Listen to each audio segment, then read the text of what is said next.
अस्सलाम वालेकुम दोस्तों, मेरा नाम है दानिश। आप देख रहे हैं दानिश एआई एकेडमी।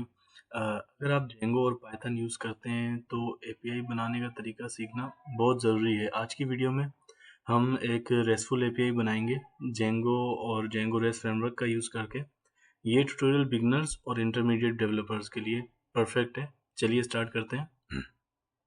तो सबसे पहले तो आपको अपने जहाँ पर प्रोजेक्ट बनाने जा रहे हैं उस डायरेक्टरी के अंदर जाकर आपको सीएमडी खोल लेना है। सीएमडी खोलने के बाद वहाँ पर इन्वायरमेंट एक्टिवेट कर लेना है। यहाँ पर मेरा इन्वायरमेंट एक्टिवेटेड है डीएच के नाम से।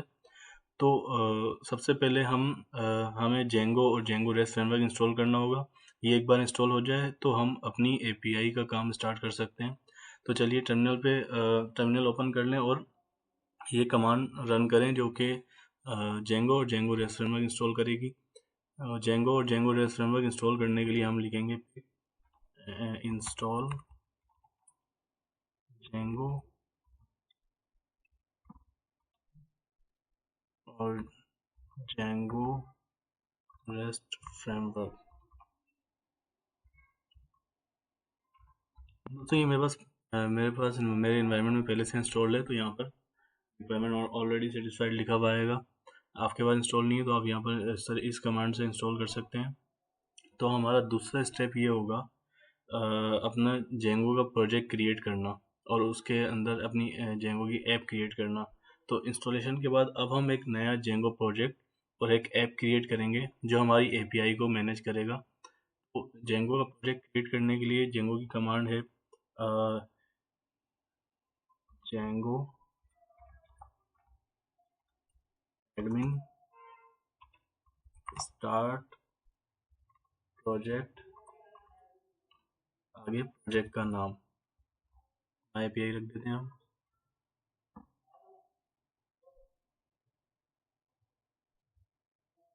ठीक है, यहाँ पर हमारा प्रोजेक्ट क्रिएट हो गया है। आप डायरेक्टरी में भी जाके देख सकते हैं, माई एपीआई के नाम से प्रोजेक्ट क्रिएट हो गया है। अब माई एपीआई के अब प्रोजेक्ट के अंदर जाने के बाद आपको एक ऐप क्रिएट करनी है। आपको ऐप जो है प्रोजेक्ट के अंदर ही क्रिएट करनी है। प्रोजेक्ट के अंदर जाने के लिए हम लिखेंगे cd माई एपीआई के फोल्डर में आ गए हम। इसका मतलब हम अपने प्रोजेक्ट में आ गए। यहाँ पर हम अपनी ऐप क्रिएट करेंगे। ऐप क्रिएट करने के लिए हमें लिखना होगा जेंगो एडमिन स्टार्ट ऐप, आगे ऐप का नाम।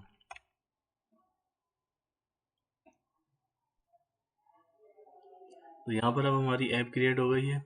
यहाँ पर हम एंटर होकर देख लेते हैं माई एपीआई के अंदर एपीआई के नाम से एक डायरेक्टरी क्रिएट हो गई है। इसका मतलब ये ऐप क्रिएट हो गई है। अब हम यहाँ पर आगे हमारा जो तीसरा स्टेप होगा वो अपनी ऐप को रजिस्टर करवाना है सेटिंग्स के अंदर। अब हमें अपनी ऐप को जेंगो सेटिंग में रजिस्टर करना है। इसके लिए setting.py की फाइल को ओपन करें और इंस्टॉल ऐप्स में एपीआई और रेस्ट फ्रेमवर्क को ऐड करें, जैसा कि मैं अभी करने जा रहा हूँ। यहाँ पर मैं VS कोड खोल लेता हूँ।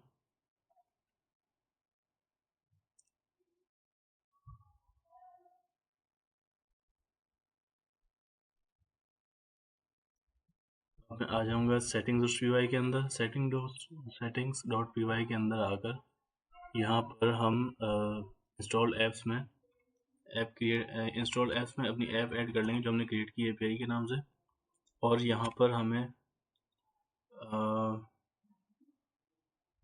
रेस्ट फ्रेमवर्क को भी ऐड करना होगा जो हमने इंस्टॉल किया अभी।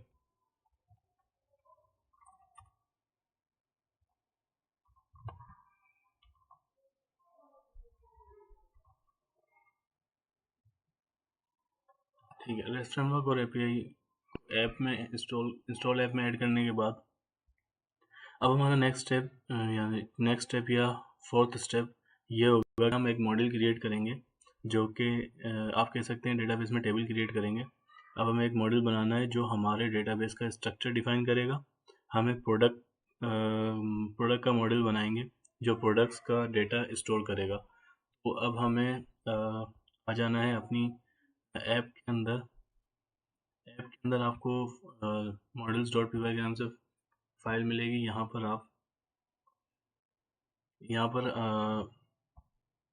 हम मॉडल क्रिएट कर लेंगे। मॉडल क्रिएट करने से पहले हम यहाँ पर कमेंट लिख देंगे जो कि हमारी एक ट्रिक है। मैंने पिछली वीडियो में डिस्कस की थी कोपायलट। मैंने गिटहब और कोपायलट को लिंक करवाने का तरीका जिसमें बताया था, उसके अंदर मैंने ये डिस्कस की थी। हम सबसे पहले कमेंट लिखते हैं तो उससे रिलेटेड वो हमें कोड प्रिडिक्ट करके दे देता है कोपायलट। अगर आपने वो वीडियो नहीं देखी तो आप वो वीडियो देखें पहले, उसके बाद यहाँ पर इस तरीके से कोपायलट को यूज़ करते हुए अपने कोड को बूस्टअप कर सकते हैं, जिस तरीके से मैं अभी बहुत फास्टली ये API का प्रोजेक्ट क्रिएट कर दूंगा। इस तरीके से अब हमें यहाँ पर कमेंट लिख देते हैं। सबसे पहले हम क्या करने जा रहे हैं, create a model for product. ठीक है, अब यहाँ पे इसने प्रिडिक्ट करके दे दिया मुझे पूरा मॉडल के प्रोडक्ट से रिलेटेड पूरा मॉडल प्रिडिक्ट करके दे दिया कि प्रोडक्ट में क्या क्या चीज़ें, कौन कौन से कॉलम्स होना लाजमी है। जिस तरीके से अब हम यहाँ पर क्लास के अंदर, क्लास हमने जिस नाम से बनाई उस नाम से आप ये कह सकते हैं कि हमने टेबल बनाया।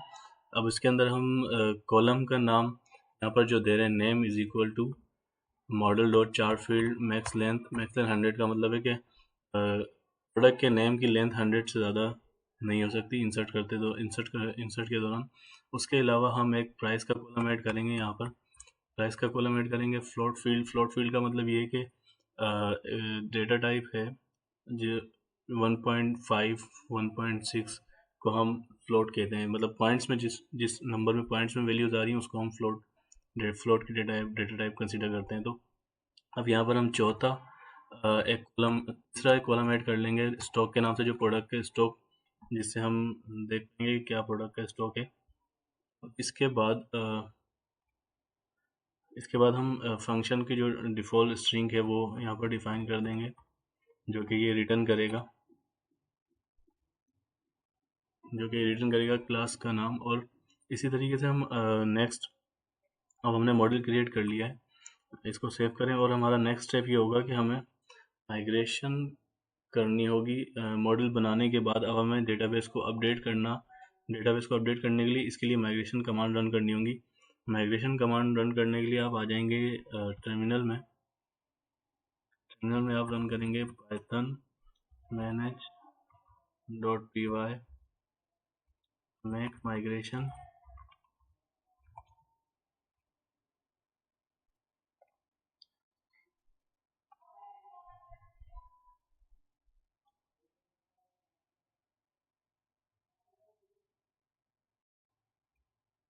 मेक माइग्रेशन मैंने गलत लिखा, यहाँ पर मेक माइग्रेशन आएगा।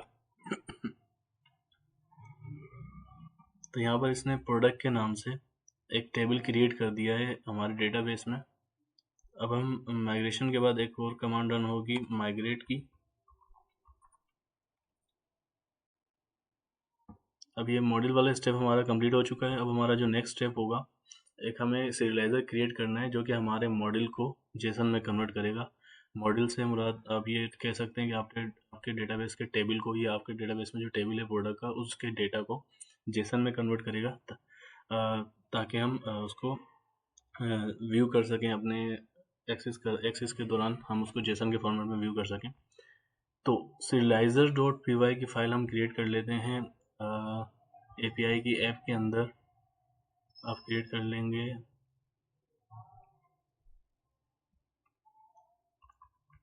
serializer dot py। अब यहाँ पर serializer डॉट py में हम इंपोर्ट कर लेते हैं serializer को, REST फ्रेमवर्क को, from REST framework import serializer।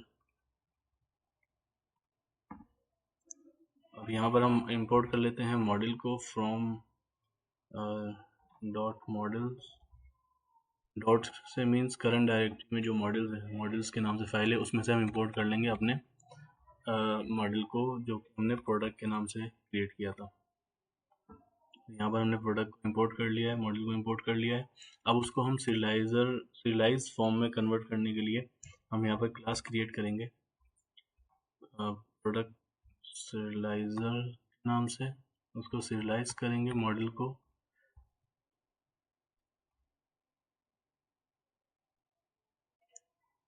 अब ये हम इसके अंदर इंसर्ट करेंगे मॉडल और ये सारी फील्ड्स को जेसन फॉर्मेट में कन्वर्ट कर देगा, जिसको हम अपने एपीआई के थ्रू व्यू कर सकते हैं या पोस्ट कर सकते हैं। तो अब हमें यहाँ पर हमारा नेक्स्ट स्टेप ये होगा कि हमें एपीआई के एंड पॉइंट्स बनाने हैं। अब हम एपीआई व्यूज बनाएंगे जो डेटा को रिट्रीव, क्रिएट, अपडेट और डिलीट कर सकें। ठीक है, अब इन दोनों में से अभी हम फिलहाल रिट्रीव और क्रिएट का व्यू बनाएंगे। तो हम व्यू के अंदर आ जाते हैं, views.py में। views.py में आने के बाद यहाँ पर हम इंपोर्ट कर लेंगे REST फ्रेमवर्क को from REST framework, REST framework dot response, import response from REST framework, decorator, import API view from models,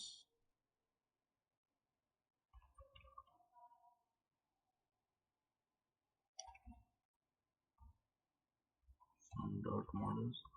यहाँ पर हम इंपोर्ट कर लेंगे अपने प्रोडक्ट की क्लास को, मॉडल को। अब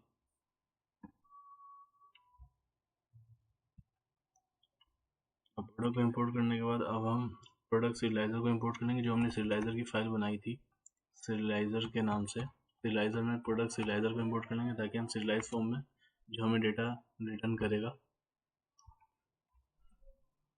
यहाँ पर हमने इंपोर्ट कर लिया। अब हम यहाँ पर डेकोरेटर को यूज़ करेंगे एपीआई व्यू क्रिएट करने के लिए। यहाँ पर सबसे पहले हम गेट की एपीआई बनाएंगे। गेट की एपीआई से क्या होगा, जो हमारा एग्जिस्टिंग डेटा होगा वो हम व्यू कर सकेंगे या वो हम गेट कर सकेंगे।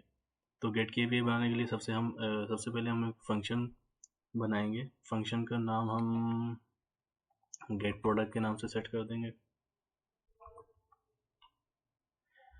गेट प्रोडक्ट के नाम से हमने फंक्शन का नाम सेट कर दिया और products is equal to product dot object dot all एक क्यूरी ORM कहलाता है, जो कि हम ऑब्जेक्ट डॉट ऑल से प्रोडक्ट के अंदर, प्रोडक्ट के टेबल में जितनी भी वैल्यूज़ हैं, जितना भी डेटा है, वो सब ये रिटर्न कर देगा और स्टोर कर देगा प्रोडक्ट्स के वेरिएबल में। अब प्रोडक्ट के वेरिएबल में सारा टेबल का डेटा स्टोर करने के बाद अब उसको सीरियलाइज करेंगे हम।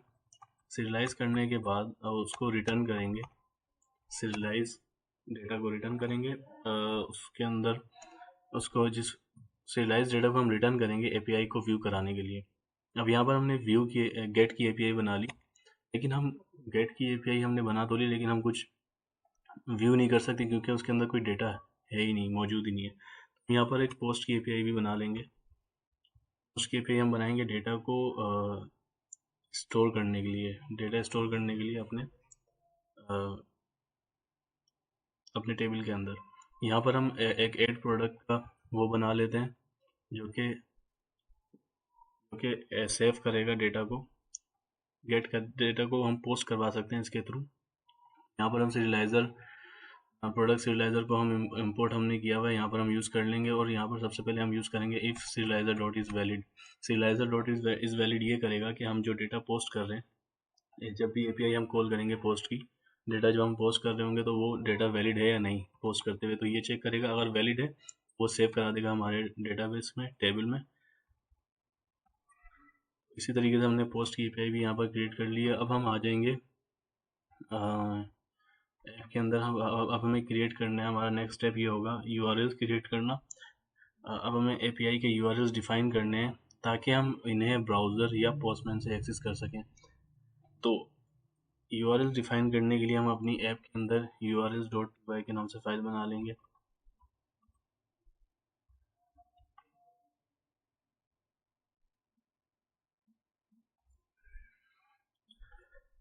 ठीक है, urls.py के अंदर हम इंपोर्ट कर लेंगे Django URLs को,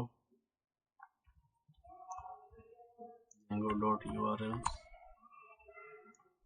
Django.url से हम इंपोर्ट कर लेंगे पाथ, जो हम URL बनाते वक्त यूज़ करेंगे। अब हमें इंपोर्ट कर लेना है अपने व्यूज़ से हमें इंपोर्ट कर लेना है अपना function add product, get product, जिनका हमने URL बनाना है। ऐड प्रोडक्ट और गेट प्रोडक्ट का फंक्शन ये काम करेगा, गेट प्रोडक्ट जो है हमारे टेबल में से डेटा को गेट करेगा और हम इसके API के थ्रू, URL के थ्रू हम उसको व्यू कर पाएंगे।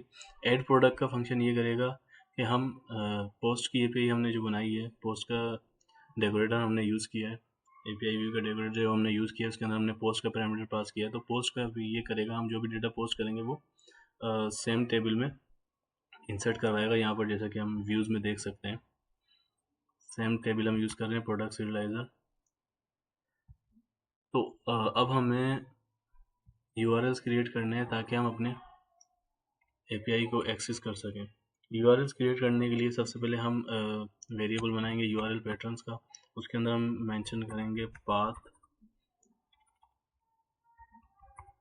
को हम यूज़ करेंगे, जिसके अंदर हम सबसे पहले तो एंड पॉइंट बनेगा गेट प्रोडक्ट्स, और उसके अंदर फंक्शन भी यूज़ होगा गेट प्रोडक्ट्स का, और नेम भी यूज़ करेंगे हम गेट प्रोडक्ट का नेम यूज़ करने का फ़िलहाल हम यूजेज नहीं है। गेट प्रोडक्ट का जो नेम है, नेम हम जब यूज़ कर सकेंगे जब हम नई कोई फ्रंट एंड बना रहे होंगे, कोई HTML की टेबल बना रहे होंगे, उसके अंदर हम गेट प्रोडक्ट के नाम को यूज़ करते हुए गेट प्रोडक्ट से हम डेटा गेट करके उस टेबल में शो करवा सकते हैं। अब हम नेक्स्ट एक और हमारा पाथ URL बनेगा जिसके अंदर ऐड प्रोडक्ट का फंक्शनलिटी हमने ऐड करनी है। यहाँ पर हम ऐड प्रोडक्ट का एंड पॉइंट बना लेंगे, ऐड प्रोडक्ट का नाम भी इसी तरीके से होगा। अब हम इसको क्लोज कर देंगे। यहाँ पर हमारा URL बन गए हैं, लेकिन मेन जो URL होंगे वो हमारा प्रोजेक्ट के अंदर हमें सेटिंग्स के अंदर जाके वो बनाना पड़ेगा, सॉरी URLs के अंदर जाकर हमें वो URL क्रिएट करना है। यहाँ पर हमें अपने ऐप को इंक्लूड करना होगा। यहाँ पर हम लिख देंगे पाथ API, हमारी ऐप का नाम। API जो हमने यहाँ पर दिया है ये एक एंड पॉइंट का हिस्सा है, URL का हिस्सा है। यहाँ पर जो हम देंगे API.URLs, ये हम अपनी API, अपना हमारी जो ऐप है उसके URLs इंक्लूड यहाँ पर हम कर रहे हैं। यहाँ पर हम इंक्लूड को इंपोर्ट भी कर लेते हैं। तो इंक्लूड यहाँ पर हमने कर लिया है अपने API के URLs को। अब हम जो भी एक्सेस करेंगे जब भी, तो सबसे पहले API देंगे, उसके बाद जो हमने एंड पॉइंट क्रिएट किए हैं यहाँ पर URLs क्रिएट किए हैं API के बाद स्लैश, फिर आगे हमारा ये ऐड प्रोडक्ट या गेट प्रोडक्ट जो भी हम यूज़ करने जा रहे हैं। सेटिंग्स के अंदर आ जाते हैं। सबसे पहले हम सेटिंग्स के अंदर हम अलाउड होस्ट में हमें सबसे पहले ये मेंशन करना होता है, स्टैटिक ऐड करना होता है, ताकि सारी IPs पे रन कर सकें हम, लोकल पे, लाइव पे। तो ये डिप्लॉयमेंट के दौरान इसकी ज़रूरत पड़ेगी आपको। डिप्लॉयमेंट के दौरान आप इसके अंदर सिर्फ वही IP यूज़ करेंगे, वही IP ऐड करेंगे जो कि आपने जिस IP पे डिप्लॉय किया हुआ है इसको, या डोमेन पे डिप्लॉय किया हुआ है, तो यहाँ पर डोमेन पास करेंगे। तो हम यहाँ पर आ जाते हैं, अपने प्रोजेक्ट को रन कर लेते हैं। python manage.py run server command है प्रोजेक्ट को रन करने की। बाय डिफ़ॉल्ट लोकल IP पे रन करेगा हमारे प्रोजेक्ट को। यहाँ पर जो हमने जो URLs बनाए हैं उसके थ्रू एक्सेस करेंगे API/get product। जैसा कि यहाँ पे आपको नज़र आ रहा होगा, अभी कुछ भी डेटा शो नहीं हो रहा, क्योंकि हमारे डेटाबेस में, हमारे प्रोडक्ट्स के टेबल में कोई डेटा हमने इंसर्ट ही नहीं किया। ऐड प्रोडक्ट हमने जो यहाँ पर एंड पॉइंट बनाया है, हमने ऐड प्रोडक्ट की पोस्ट की API बनाई है यहाँ पर, और URLs ऐड प्रोडक्ट का हमने एंड पॉइंट बनाया है। ऐड प्रोडक्ट्स मैं वहाँ पर मेंशन कर रहा हूँ, इस वजह से हम एक्सेस नहीं कर पा रहे। यहाँ पर से हम एस हटा देंगे, तो यहाँ पर अब आ गया हमारे पास ऐड प्रोडक्ट का एंड पॉइंट। ऐड प्रोडक्ट का एंड पॉइंट हम यहाँ पर जैसे आपको यहाँ पे शो हो रहा होगा, इस तरीके से ऐड प्रोडक्ट की API हमने पोस्ट की API जो बनाई, यहाँ पर हम जेसन फॉर्म में उस डेटा को पोस्ट करेंगे। जेसन फॉर्म में पोस्ट करने के लिए आपको इस तरीके से मेंशन करना है। इस जेसन फॉर्म में यहाँ पर हम मेंशन कर दें प्रोडक्ट का नाम, जैसा कि लैपटॉप, जैसा कि प्राइस यहाँ पर मेंशन कर देते हैं 10,000। स्टॉक यहाँ पर जैसा कि मेंशन है 100। तो अब यहाँ पर इसको हम पोस्ट कर देंगे। अब यहाँ पर आपको शो हो रहा होगा कि ये डेटा पोस्ट हो चुका है। अब ये देखने के लिए ये प्रोडक्ट ऐड हो चुकी है नहीं हुई, तो गेट प्रोडक्ट के अंदर हम आएंगे।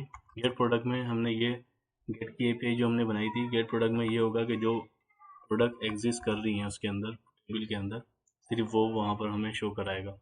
यहाँ पर जैसा कि आपको शो हो रहा है गेट की एपीआई में, हमने जो प्रोडक्ट ऐड की थी लैपटॉप, प्राइस 1000, स्टॉक 100। यहाँ पर इस तरीके से हम इसको गेट की और पोस्ट की एपीआई क्रिएट कर सकते हैं जेंगो रेस्ट फ्रेमवर्क के अंदर। या फिर ये उम्मीद है बहुत ही यूज़फुल होगा। अगर आप चाहें तो एपीआई को हेरोको या AWS पे डिप्लॉय कर सकते हैं। अगर आप इस पे मज़ीद डिटेल में ट्यूटोरियल चाहते हैं तो आप मुझे कमेंट करें। मुझे उम्मीद है कि आपको ये जेंगो रेस्टफुल एपीआई ट्यूटोरियल पसंद आया होगा। अगर आपको कोई भी सवाल है तो कमेंट्स में लिखें। इस चैनल को सब्सक्राइब करें और लाइक करना ना भूलें। मिलते हैं नेक्स्ट ट्यूटोरियल में।